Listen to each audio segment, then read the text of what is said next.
اسرا نے وقار کو ہانپتے ہوئے دیکھا تو دوبارہ چیخ کر کہا، کسی قیمت پر نہیں۔ اسرا نے پیچھے گردن کر کے دیکھا، ہوا نے ایک دفعہ پھر رخ بدلا تھا، شعلے اسی سمت پڑ رہے تھے جہاں وہ موجود تھے۔ اسرا نے آسمان کو دیکھ کر کہا، پروردگار، ہمارا عبداللہ تیرے حوالے۔ اس کے ساتھ ہی ان کے بالکل قریب ایک خیمے میں انتہائی خوفناک دھماکہ ہوا، وہ دونوں نیچے گر گئے۔ اگلے لمحے موت نے انہیں اپنی آغوش میں لے لیا۔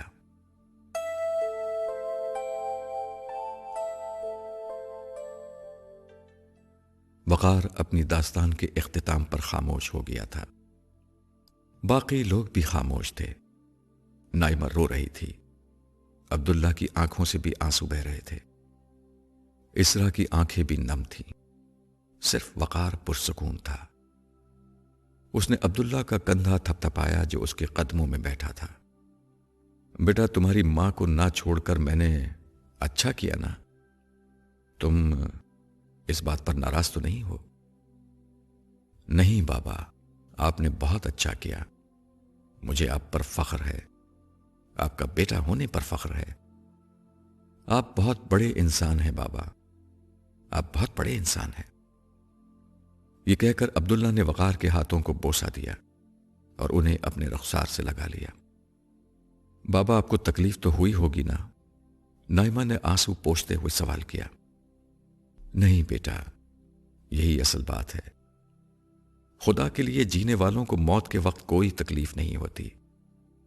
اس وقت جیسے ہی دھماکہ ہوا میں سن ہو گیا تھا اور دنیا سے میرا رابطہ ختم ہو گیا تھا۔ پھر اگلے ہی لمحے ہر منظر بدل گیا، میرے چاروں طرف فرشتے آ کر کھڑے ہو گئے۔ ہر تکلیف، ہر غم، ہر پریشانی ختم ہو چکی تھی، انتہائی سکون اور اطمینان کا عالم تھا۔ فرشتے بہت عزت اور تکریم کے ساتھ مجھے خوش آمدید کہہ رہے تھے۔ ایک لمحے کو تو مجھے کچھ سمجھ میں نہیں آیا، اگلے لمحے احساس ہوا کہ یہ وہ زندگی شروع ہو چکی ہے جس کا وعدہ اللہ نے کر رکھا تھا۔ مگر جانتے ہو میں نے ان فرشتوں سے پہلے 2 سوال کیا پوچھے؟ میں بتاتی ہوں، نائمہ نے ہاتھ اٹھا کر کہا، پھر جواب کا انتظار کیے بغیر بولی۔ آپ نے پہلے پوچھا ہوگا کہ امی کہاں ہیں، اور پھر یہ کہ عبداللہ کا کیا ہوگا۔ ارے میری بیٹی تو بہت ذہین ہے، میں نے واقعی یہ 2 سوال اسی ترتیب سے پوچھے تھے، جس پر فرشتوں نے مجھے اطمینان دلایا کہ اسرا کا بھی استقبال ہو چکا ہے۔ اور میرے متعلق انہوں نے کیا بتایا؟ عبداللہ نے بڑے تجسس سے کہا، تمہارے متعلق انہوں نے اللہ تعالیٰ کا یہ خصوصی پیغام دیا کہ تم نے اپنے بیٹے کو میرے حوالے کیا ہے تو میں زندگی بھر اس کی مدد کروں گا۔ اس نے میری رہنمائی کی قدر کی تو اس سے وہی کام لیا جائے گا جو تم چاہتے تھے۔ شکریہ بابا، مجھے معلوم ہے میں جو کچھ بھی ہوں آپ ہی کی وجہ سے ہوں، اور میں بھی جو کچھ ہوں انہی کی وجہ سے ہوں۔ یہ کہہ کر اسرا اپنی جگہ سے اٹھی اور وقار کے پاس آ کر زمین پر بیٹھ گئی اور اس کے گھٹنوں پر اپنا سر رکھ دیا۔ اس وقت عجیب منظر تھا، عبداللہ، نائمہ اور اسرا تینوں وقار کے قدموں میں بیٹھے ہوئے تھے۔ وقار ان سب کے بیچ میں اپنی نشست پر اس طرح بیٹھا ہوا تھا کہ اس کا سر جھکا ہوا تھا اور اس کی آنکھوں سے شکر گزاری کے آنسو بہ رہے تھے۔ وہ سب بھی خاموش تھے، مگر ان کا دل خدائے رحمان کی حمد کے نغموں سے آباد تھا۔ فضا میں بھی ہر سو ایک مکمل سکوت طاری تھا، مگر یہ سکوت بھی اپنی پرسکون لے میں خدا کی حمد کر رہا تھا۔ غرض زمین سے لے کر آسمان تک ہر چیز اپنی خاموش زبان میں اس خدائے واحد کے حمد کے ترانے گا رہی تھی، جس نے درد و غم اور دکھ و آزار کے ہر سامان کو ہمیشہ کے لیے جہنم میں قید کر دیا اور تمام نعمت و راحت کو اس کے فرما بردار بندوں کے لیے جنت میں جمع کر دیا تھا۔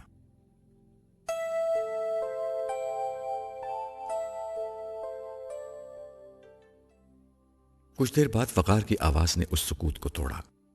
ہم سب کا امتحان الگ الگ تھا، ہم سب نے اپنے اپنے امتحان کو اچھی طرح نبھایا ہے، اسی لیے اپنے رب کا انعام پایا، اور یہ اچھا نہیں لگتا کہ انعام یافتہ لوگ اس طرح زمین پر بیٹھیں۔ تم لوگ اپنی اپنی نشستوں پر بیٹھو۔ وقار کی بات پر تینوں اپنی جگہوں پر جا بیٹھے۔ نائمہ نے بیٹھتے ہوئے وقار سے کہا، لیکن بابا آپ کو پتہ ہے عبداللہ پچھلی دنیا میں بالکل آپ کے کاپی تھے۔ میرا بیٹا مجھ سے بہتر تھا، اس پر مجھ سے کہیں زیادہ اللہ کا فضل ہوا ہے۔ اور جانتی ہو نائمہ ایسا کیوں ہوا ہے؟ رہنے دے بابا، عبداللہ نے احتجاج کرتے ہوئے کہا، مگر نائمہ نے فوراً مداخلت کی، نہیں بابا آپ بتائیں۔ میں نے جس حقیقت کو پایا تھا اسے پا کر میں مطمئن ہو گیا تھا۔ میں نے خود کو اس حقیقت کے مطابق ڈھالا اور اپنی کامیابی پر مطمئن ہو گیا، مگر میرا بیٹا ایسا نہیں تھا۔ وقار نے محبت سے عبداللہ کو دیکھتے ہوئے کہا، جو سر جھکائے بیٹھا ہوا تھا۔ عبداللہ نے جنت کے کسی مقام پر قناعت اختیار نہیں کی تھی، اس میں آگے سے آگے بڑھنے کی جستجو تھی۔ اس نے خود کو ہمیشہ کم ترین سمجھا اور سوچ اور عمل ہمیشہ اونچے سے اونچے درجے کا رکھا۔ ٹھیک کہہ رہا ہوں نا میں نائمہ؟ جی بابا، یہ ایسے ہی تھے۔ انہوں نے ہمیشہ اپنی اندرونی شخصیت کو چھپا کر رکھا، ہمیشہ انکسار کا مظاہرہ کیا، مگر خدا کی محبت اور جنت کی خواہش ان میں انتہائی شدید تھی۔ اس کے لیے یہ اپنی شخصیت اور عمل کو بہتر سے بہتر بناتے گئے، مگر پھر بھی میں ان سے پچھلی دنیا میں واقف نہیں ہو سکی۔ اب دیکھتی ہوں تو اندازہ ہوتا ہے کہ ان کا اندر کتنا اعلیٰ تھا، جس کا عکس اب ان کے چہرے پر نظر آتا ہے۔ نائمہ نے عبداللہ کو دیکھ کر کہا، جس کا چہرہ ان سب سے زیادہ روشن تھا۔ وقار نے عبداللہ کے روشن چہرے پر نظر ڈالتے ہوئے نائمہ سے مزید کہا، میرے بیٹے کی یہی وہ غیر معمولی شخصیت ہے جس کی بنا پر اللہ تعالیٰ نے اس سے اپنے پیغام کو دوسروں تک پہنچانے کا کام لیا۔ یہی اس کے درجات میں بلندی کا اصل سبب بنا کہ اس نے خدا کے اصل دین کو بے کم و کاست لوگوں تک پہنچایا تھا۔ اس نے اپنے ہر تعصب، خواہش، جذبے اور ذوق کو ایک کونے میں رکھ کر دین کو جیسا کہ رسول اللہ صلی اللہ علیہ وسلم چھوڑ کر گئے تھے دریافت کیا۔ ایمان و اخلاق کی دعوت کو قرآن مجید سے اخذ کیا، پھر پوری قوت اور طاقت کے ساتھ اس کی دعوت، اس کے دلائل، اس کے احکام اور اس کے مطالبات کو کھول کر لوگوں تک پہنچایا۔ اس راہ میں کسی مخالفت کی پرواہ کی، نہ کسی مفاد کا خیال کیا، نہ کسی سے مروب ہوا، نہ کسی سے ڈرا۔ عبداللہ نے جو صدا بلند کی، اس سے نہ جانے کتنے لوگ جنت میں جا پہنچے۔ یہی وہ چیز ہے جو اس کے اتنے بلند درجات کا سبب بن گئی۔ وقار کی بات ختم ہوئی تو عبداللہ نے فوراً کہا، نہیں بابا، اس سب میں میرا کیا کمال ہے؟ یہ صرف اور صرف اللہ کی عنایت تھی کہ اس نے اپنی ذات، اپنی کتاب اور اپنے رسول کو میرے لیے اہم ترین بنا دیا تھا۔ سارا احسان صرف اسی کا ہے۔ عبداللہ نے ہمیشہ کی طرح وہی بات کہی جسے وہ دل سے درست سمجھتا تھا۔ ہاں، اس سے کس کو انکار ہے؟ ساری خوبی خدا میں ہے۔ تم سوچو تو صحیح کہ اگر خدا نہ ہوتا، اس کی رحمت نہ ہوتی، تو میری اور اسرا کی داستان کیسی ٹریجڈی پر ختم ہوتی۔ بلکہ ہم میں سے ہر شخص کی کہانی خدا کے بغیر چھوٹی یا بڑی ایک ٹریجڈی پر ختم ہوتی، اس لیے کہ موت سے بڑی کوئی ٹریجڈی نہیں۔ وقار کی بات پوری ہوئی تو نائمہ نے اس کی تائید کرتے ہوئے کہا، ہاں بابا، خدا نہ ہوتا اور اس کی رحمت نہ ہوتی تو انسان سب کچھ پا کر بھی محرومی کے ساتھ دنیا سے فنا ہو جاتا۔ لیکن اس کی رحمت ہے کہ اس نے ہمیں پیدا کیا اور جنت کے ان اعلیٰ درجات کو حاصل کرنے کا موقع دیا۔ لیکن بابا، ایک سوال ہے۔ نائمہ کے ذہن میں ایک سوال پیدا ہوا۔ اس سے قبل وقار کچھ کہتا، عبداللہ نے ہنستے ہوئے کہا، بابا اس کو سوال کا موقع نہ دیں، یہ بھیجا کھا جاتی ہے۔ میں آپ سے نہیں پوچھ رہی، اپنے بابا سے پوچھ رہی ہوں۔ نائمہ کے لہجے میں قدر ناز تھا۔ وقار نے اس کا ساتھ دیتے ہوئے کہا، تم جو چاہو پوچھو بیٹا۔ اس کی بات پر نائمہ نے ٹھہر ٹھہر کر بولنا شروع کیا۔ بابا ایسا کیوں ہے کہ عبداللہ آپ کے بیٹے ہیں، میں ان کی بیوی ہوں، امی آپ کی بیگم ہیں، آپ وقار، امی اسرا، یہ عبداللہ، اور میں نائمہ کیوں ہوں؟ پچھلی دنیا میں ہم سب اپنی اپنی جگہ پر کیوں تھے؟ ہماری تقدیریں ایسی کیوں تھیں؟ آپ اور امی بڑھاپے کو پہنچے بغیر مر گئے، ہماری کہانیاں اس طرح پوری کیوں ہوئیں؟ اور جو کہانیاں ادھوری رہ گئیں وہ کیوں رہ گئیں؟ سوالات کا انبار تھا جو نائمہ نے وقار کے سامنے رکھ دیا۔ وقار نے کچھ کہنے کے بجائے بے بسی سے عبداللہ کو دیکھا۔ اس نے فوراً کہا، میں نے کہا تھا نا بابا، اس کو موقع مت دیجیے گا۔ عبداللہ کی بات پر سب زور سے ہنس پڑے۔ ہنسی تھمی تو وقار نے نائمہ سے کہا، بیٹا میں آسان ترین راستہ بتاتا ہوں، اب تم جنت میں آ گئی ہو تو یہ باتیں خود اس ہستی سے پوچھ لو جس نے یہ امتحان گاہ بنائی تھی۔ بابا اتنی ہمت کہاں ہے کہ ان کے سامنے کچھ کہا جا سکے؟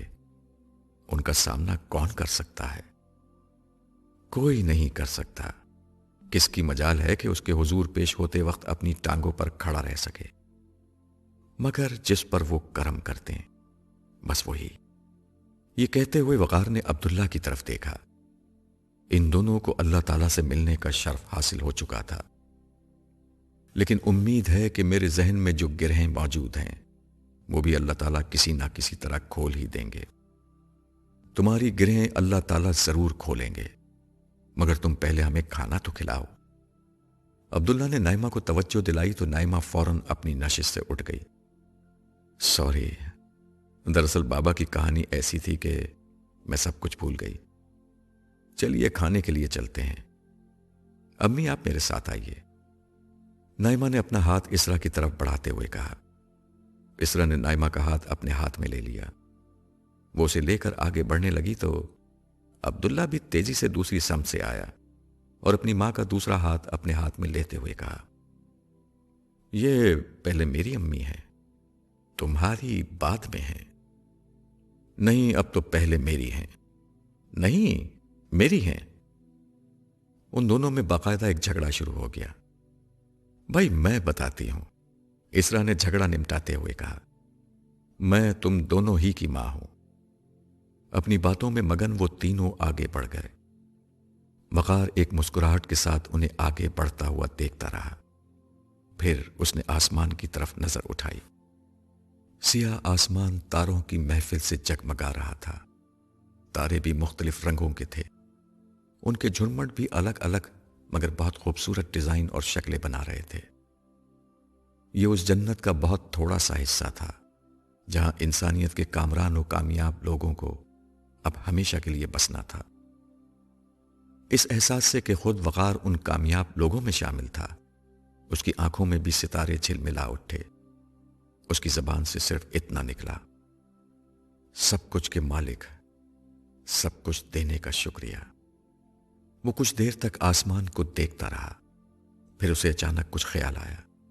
اس کے دل میں ایک خواہش پیدا ہوئی، قرآن مجید کے اس نسخے کو دیکھنے کی خواہش جسے وہ دنیا میں پڑھا کرتا تھا، جو اپنی موت تک وہ اپنے ساتھ حج پر لے کر گیا تھا۔ پھر وقار اپنی سوچ پر خود ہی ہنس پڑا، وہ نسخہ اب کہاں سے آئے گا؟ اس نے باقی لوگوں کو دیکھا، وہ تینوں باتیں کرتے ہوئے آگے جا چکے تھے۔ وہ ان کے پیچھے جانا ہی چاہتا تھا کہ ایک خادم چلتا ہوا اس کے پاس آیا اور ادب سے جھکتے ہوئے بولا، آقا کچھ دیر قبل ایک فرشتہ آیا تھا اور آپ کی ایک امانت دے کر گیا تھا۔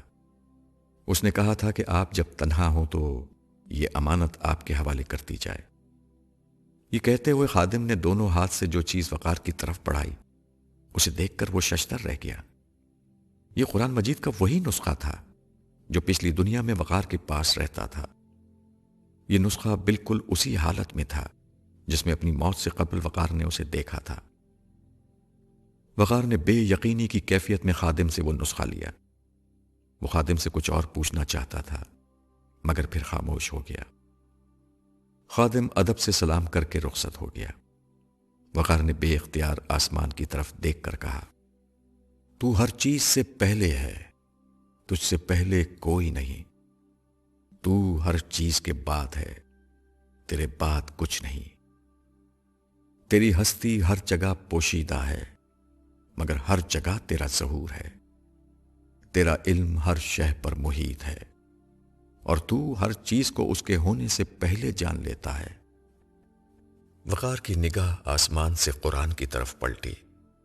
اس نے بلا ارادہ قرآن مجید کو کھولا۔